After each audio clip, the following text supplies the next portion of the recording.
Hello everyone.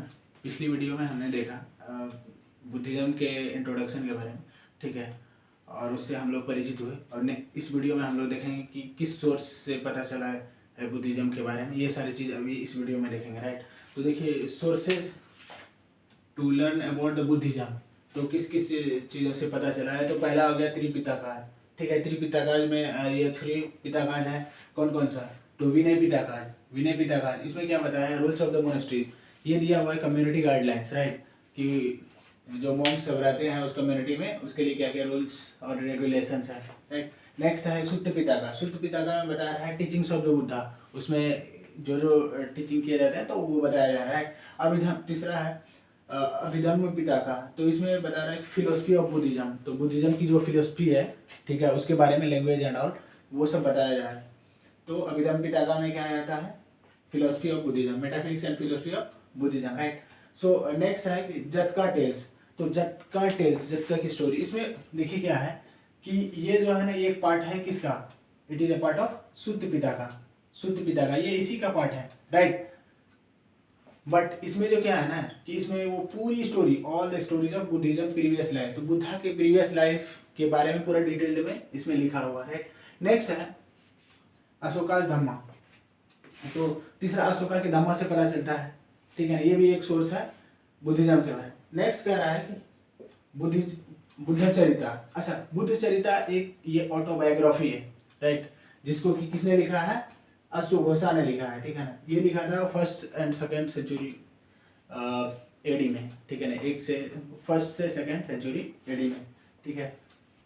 तो ये इस टाइम में बुद्धा नहीं थे, ठीक है, इसीलिए जो है एग्जैक्ट पिक्चर नहीं मालूम हो पाया है, क्योंकि इनकी डेथ 483 BC में ही हो चुकी थी, राइट। नेक्स्ट अब देखिए 4 नॉवेल्स ट्रूथ ऑफ बुद्धिज्म, तो बुद्धिज्म के 4 नॉवेल ट्रूथ कौन कौन सा आ गया, एग्जिस्टेंस ऑफ सॉरो, अच्छा दुख, मतलब दुख जो है ना एग्जिस्ट करता है, ठीक है।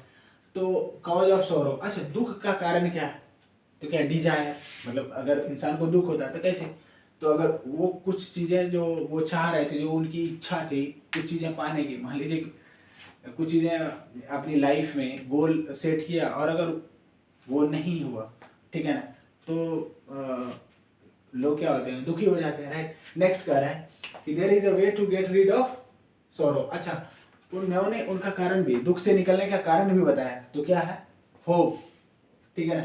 तो उम्मीद भी नहीं करना है, राइट, कि ये कोई भी जो चीज़ें हैं वो परमानेंट नहीं होते हैं, वो टेम्परेरी होते हैं, ठीक है ना। अगर मान लीजिए कोई खुश है तो वो परमानेंट नहीं है, वो टेम्परेरी है, राइट। अगर कोई दुख है तो वो टेम्परेरी है, वो बाय द टाइम वो खत्म हो जाए, ठीक है ना।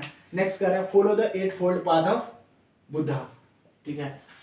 तो इन सब चीज से मुक्ति पाना है तो बुद्धा के 8 फोल्ड पाथ को या अष्टक मार्ग, ठीक है, तो अष्टक मार्ग को है ना फॉलो करना है, ठीक है ना, to get the rid of, यानी निर्वाण की प्राप्ति और महानिर्वाण की प्राप्ति करने के लिए। अच्छा देखिए, निर्वाण का मतलब क्या है बुद्धिज्म, निर्वाण का मतलब होता है कि ज्ञान की प्राप्ति, इनलाइटनमेंट, राइट। अब महापरिनिर्वाण का मतलब क्या होता है, महापरिनिर्वाण का मतलब होता है बुद्धिज्म में कि डेथ, राइट।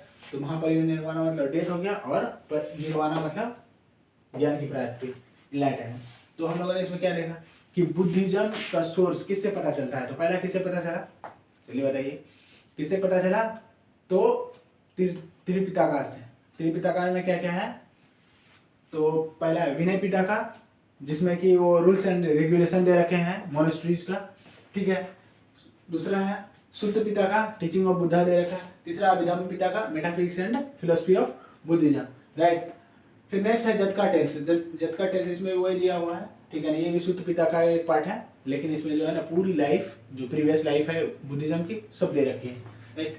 अब देखिए नेक्स्ट अशोका धामा के बारे में दिया और बुद्ध चरिता तो वही लिखा है। नेक्स्ट, तो ये सब हम लोग देख लिया, ठीक है। देखिए इसमें हम देखते हैं कि 8 फोल्ड पाथ क्या था बुद्धा का 8 फोल्ड पाथ, ठीक है, 8 फोल्ड पाथ ऑफ बुद्धा और द अष्टांगिक मार्ग ऑफ बुद्धा, ठीक है, अष्टांगिक मार्ग ऑफ बुद्धा,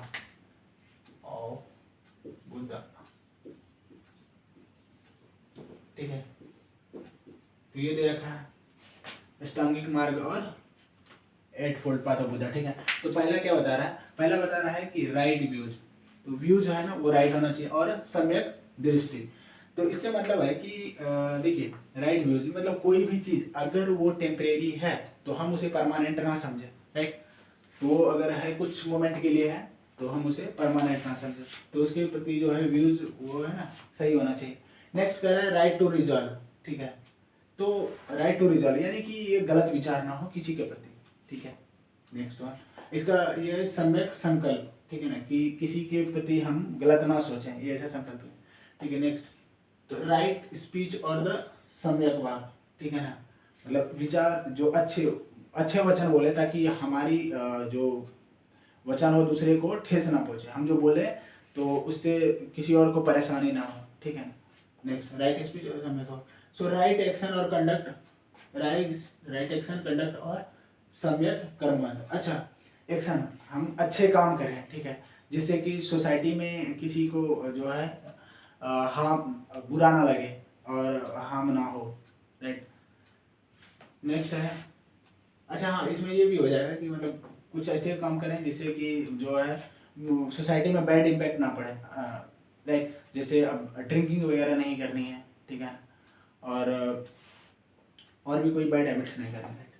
तो अब देखो राइट लाइवलीहुड और का सम्यक आजीव, ठीक है ना। लाइवलीहुड अच्छा ईमानदारी से पैसा कमाना है, ठीक है ना, चीना झपटी चोरी चपाटी नहीं करनी है, ठीक है। तो लाइवलीहुड यानी सम्यक आजीव ये ईमानदारी से पैसा कमाना है, ठीक है, धन अर्जित करना। राइट एफर्ट और सम्यक न्यायाम, अच्छा राइट एफर्ट से मतलब है कि जो भी बैड थॉट्स हैं और वो बैड फीलिंग्स हैं, ठीक है ना, वो सब ना हो और stop the like bad feeling और बैड थॉट्स और सेल्फ कंट्रोल होना चाहिए, राइट। नेक्स्ट है राइट माइंडफुलनेस और द सम्यक स्मृति। अच्छा राइट माइंडफुलनेस से मतलब है कि जो हमने अभी तक सीखा उसको सही से इम्प्लीमेंट करें और उसे ध्यान रखें, राइट। जो भी अच्छी हो या बुरी है चीज़ें हों वो हमें याद रखें और उसको आगे इम्प्लीमेंट करें सही, राइट। राइट कंसंट्रेशन और सम्यक समाधि, ठीक है। तो देखिए राइट कंसंट्रेशन और सम्यक समाधि का मतलब है कि साल्वेशन के लिए क्या है, साल्वेशन का मतलब होता है मोक्ष, तो मोक्ष की प्राप्ति के लिए हमें कंसंट्रेशन चाहिए, ठीक है ना। तो हमें कंसंट्रेशन मेंटेन करना पड़ेगा तभी हमें जो है साल्वेशन की प्राप्ति होगी। देखिए बुद्धा के डेथ के बाद 4 इम्पोर्टेंट बुद्धिस्ट काउंसिल हुए, ठीक है ना, और भी होते लेकिन ये चारों जो है ना ज़्यादा इम्पोर्टेंट है क्योंकि 4th के बाद ना वो जो है बुद्धिज़्म 2 पार्ट में डिवाइड हो गया था, एक हीनयाना और दूसरा महायाना, ठीक है। तो उसको बाद में देखेंगे, पर यहाँ पहले देखेंगे कि जो ये 4 बुद्धिस्ट काउंसिल हुए कहाँ हुए, कब हुए और किसने करवाया और किसके शासन में हुआ था, राइट। तो देखिए ये नंबर दे रखा है कि कौन कौन सा आया हो, 1st, 2nd, 3rd and 4th, right. ये ईयर दे रखा है कब कब करवाया गया, राइट। प्लेस कहाँ कहाँ करवाया गया, प्रेसिडेंट उस वक्त कौन थे और रूलर्स जहाँ पे करवाया गया उस टाइम उस वक्त वहाँ के रूलर कौन थे, ठीक है, राजा कौन थे। तो देखिए पहला जो हुआ था, पहला जो काउंसिल हुआ था तो 483 BC में हुआ था राजगीर में, ये बिहार में, ठीक है। और प्रेसिडेंट उस वक्त महाकश्यपा थे, ठीक है ना, ये अजातशत्रु के शासनकाल में हुआ था, राइट। सेकेंड ये 383 BC में हुआ कहाँ पे, वैशाली, ये भी बिहार में है, ठीक है। ये सबाकामी जो प्रेसिडेंट थे उन्होंने करवाया था सेकेंड बुद्धिस्ट काउंसिल, और ये कहाँ पे किसके राजकाल में हुआ, तो ये कैलाश होगा, ठीक है। नेक्स्ट है थर्ड बुद्धिस्ट काउंसिल 255 BC में हुआ कहाँ में, पाटलिपुत्रा, ठीक है ना, पाटलिपुत्रा जो कि अभी रिसेंट नाम इसका पटना है, ये भी बिहार में है, जो कि पटना जो है बिहार की कैपिटल है, ठीक है ना। मोगलीपुत्रा तिस्सा ये अशोका के टाइम में हुआ था, राइट। नेक्स्ट है 4th बुद्धिस्ट काउंसिल कब हुआ था, 1st सेंचुरी AD में, तो कहाँ, कुंडलवना। अच्छा कुंडलवन कहाँ है, तो ये कश्मीर में है, राइट। तो कश्मीर जो है नॉर्थ में है इंडिया के। तो वसुमित्रा एंड अशोघोषा इन दोनों ने करवाया, ठीक है ना। और ये राजा थे उस वक्त, जो किंग थे वो कनिष्का थे, राइट। तो अब देखिए पहला कहाँ हुआ था, तो पहला कहाँ हुआ था जल्दी से बताइए। पहला हुआ था कहाँ में, तो राजगिरी में हुआ, दूसरा वैशाली में, तीसरा पाटलिपुत्रा में, और चौथा कुंडलवना, ठीक है ना। तो देखिए इनमें से 3 जो है ये बिहार में है, फर्स्ट सेकेंड थर्ड, ये तीनों जो है ये बिहार में है। बाकी एक जो है ये कश्मीर में, राइट, ये कश्मीर में। पहला अजातशत्रु ने करवाया था, दूसरा काला अशोका ने, तीसरा अशोका ने, और चौथा कनिष्का ने, ठीक है। तो ये 4 इंपॉर्टेंट बुद्धिस्ट काउंसिल थे, ठीक है। इसके बाद क्या हुआ, जो बुद्धिज्म था वो 2 पार्ट में बढ़ गया, ठीक है। तो उसको भी अभी देख रहे हैं।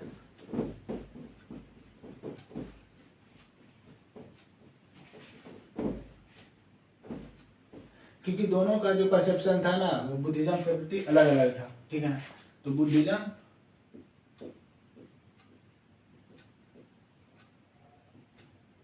एक तो हो गया हिनयाना और दूसरा महायाना, ठीक है। महायाना और हिनयाना ये 2 पार्ट में टूट गया, ठीक है। इसको अभी देखते हैं। देखिए फोर्थ बुद्धिस्ट काउंसिल के बाद जो है ये बुद्धिज्म 2 पार्ट में डिवाइड हो गया। एक तो हो गया हिनयाना, ठीक है, और दूसरा महायाना, ठीक है ना। ये दोनों के अलग अलग व्यूज थे बुद्धिज्म को लेकर, जिसकी वजह से ये एक दूसरे में डिवाइड हो गया, ठीक है। और ये दोनों के जो व्यूज थे वो एक दूसरे से मैच नहीं कर रहे थे, राइट। तो ये कब किसके शासनकाल के बाद हुआ था, ये कनिष्का, ठीक है ना। कनिष्का ने 4th बुद्धिस्ट काउंसिल कराया था, कहाँ पे, तो कश्मीर में, ठीक है ना, कुंडलवना। और उसके बाद से हो गया। तो देखिए हिनयाना इसका मतलब होता है लोअर वेकर, ठीक है। हिनयाना मीन्स लोअर वेकर और Mahayana means great waker, right. अच्छा ये कहाँ फॉलो किए जाते थे, तो सदर्न पार्ट में, इंडिया के नीचे साउथ में, तो श्रीलंका, कंबोडिया, थाईलैंड, इन सब देशों में हिनयाना बुद्धिज्म फॉलो किए जाते थे, राइट। हिनयाना बुद्धिज्म कह सकते हो, ठीक है। तो ये हो गया हिनयाना बुद्धिज्म और ये हो गया महायाना बुद्धिज्म, ठीक है। तो ये लोअर वेहिकल वो ग्रेट वेहिकल, ठीक है ना, वो बिलीव करते। सो इसका मतलब होता है, ठीक है ना, ये फॉरवर्ड किए जाते थे सदर्न पार्ट में, श्रीलंका, कंबोडिया, थाईलैंड में। अच्छा तो महायाना बुद्धिज्म कहाँ फॉलो किए जाते थे, नदर्न पार्ट में। कहाँ नदर्न पार्ट में, इंडिया हो गया, चाइना हो गया, तिब्बत हो गया, राइट। नदर्न पार्ट में महायाना, ठीक है। Next one, objected to making the idols of Buddha. अच्छा हिनयाना बुद्धिज्म में जो है जो मूर्ति बनाना अलाउड नहीं था बुद्धा का, ठीक है ना, बुद्धा का स्टेचू बनाना अलाउड नहीं था। लेकिन महायाना बुद्धिज्म ने क्या किया, started making idols of Buddha. ते एक दूसरे के व्यूज मैच नहीं करे, तो Buddha is considered as a great man. ये हिनयाना समझते थे कि बुद्धा एक ग्रेट मैन है, ठीक है ना, महान व्यक्ति है। लेकिन ये इन्होंने तो भगवान ही बना दिया, महायाना ने तो भगवान ही बना दिया बुद्धा को, ठीक है ना। Way to worship is the very strict monk life, ठीक है ना। ये एकदम साधु संतों की तरह जो है लाइफ जीना पड़ता था इसमें, ठीक है ना। कंफर्टेबल जैसे सोना हो तो उसके लिए कंफर्टेबल बेड ना हो, और जो है दिन में एक ही बार जो मील है, एक ही बार भोजन करना है, इससे ज़्यादा नहीं करनी है, कई सारी चीज़ें हैं, ठीक है ना। तो इसमें जो है हिनयाना बुद्धिज्म में वो वेरी स्ट्रिक्ट लाइफ था, ठीक है ना, मॉन्क लाइफ जो पूजा करने वर्शिप करने का था, ठीक है। Every person get salvation through the his effort, ठीक है। तो जो है हर पर्सन को जो है सल्वेशन मोक्ष की प्राप्ति होती है थ्रू द हिज एफर्ट, उसके प्रयास से, राइट, एफर्ट से। लेकिन इनमें क्या कहा, इसमें जो है way to worship is simple, इसमें simple importance given to the common devotee. तो इसमें क्या है, इंपॉर्टेंस कॉमन डिवोटी को दिया जाता है, ठीक है। ये it believes in the soul and rebirth. अच्छा ये सोल और रिबर्थ में बिलीव करते थे, मतलब सोल जैसे कि एक बार जन्म लिए, फिर मरे, फिर जन्म लेंगे, फिर मरेंगे, फिर जन्म लेंगे, फिर मरेंगे, ठीक है ना। तो ये वही मानते थे कि आत्मा कभी मरती नहीं है, वो एक बार मर के फिर दोबारा जन्म लेती है, फिर वो कंटिन्यू, ये लाइफ का साइकिल ये चलते रहता है। जबकि हिनयाना बुद्धिज्म में माना था कि वो सर्वेशन यानी मोक्ष की प्राप्ति हो जाती है कैसे, उसके पर्सन के एफर्ट से, ठीक है। तो यही दोनों में जो है कंट्रोवर्सीज थी और दोनों के व्यूज अलग डिफरेंट थे, जिसकी वजह से हीनयाना बुद्धिज्म और महायाना बुद्धिज्म अलग हो गए थे, ठीक है। तो इस वीडियो में इतना ही, फिर मिलते हैं नेक्स्ट वीडियो में, तब तक के लिए धन्यवाद।